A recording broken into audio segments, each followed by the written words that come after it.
Check the Goodman system is cooling properly after repair, even while it is raining, by focusing on measurable operation and heat transfer rather than visual dryness. Start by confirming the outdoor compressor and condenser fan are running and sounding normal.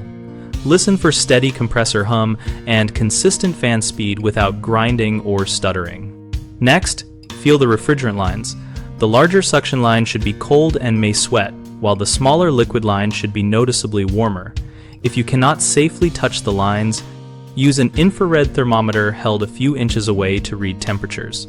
Measure the supply and return air temperature at the vents indoors by placing your hand to sense difference and, if available, use a digital thermometer to record the temperature drop across the evaporator coil, which should typically be about 17 to 20 degrees Fahrenheit for a properly charged system.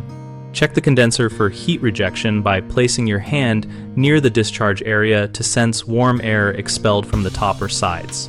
In rain, warm air should still be noticeable above ambient outdoor temperature, even if slightly tempered by moisture. Monitor system pressures with gauges if you have them. Low and high side readings within manufacturer specifications indicate correct charge and operation, but avoid opening service ports in heavy rain unless fittings are protected. Finally, allow the system to run for at least 15 to 20 minutes to reach steady state before making final judgments, and note any unusual cycling, odors, or visible refrigerant oil stains that could indicate leaks or other failures.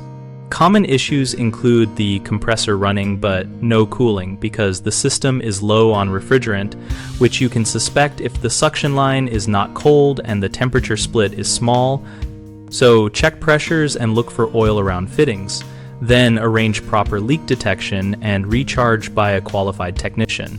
Another frequent problem is a dirty or restricted indoor coil reducing airflow and causing poor cooling despite normal outdoor operation. So inspect and clean or replace filters and gently vacuum accessible coil fins and ensure return vents are unobstructed. A third concern is short cycling caused by an electrical fault or improper thermostat placement. Confirm the thermostat is away from direct heat sources and open windows and observe whether the unit completes normal on cycles of several minutes, and if short cycling persists, have control circuits and capacitors tested. BigHomeProjects.com connects homeowners and contractors around projects like HVAC testing and repairs.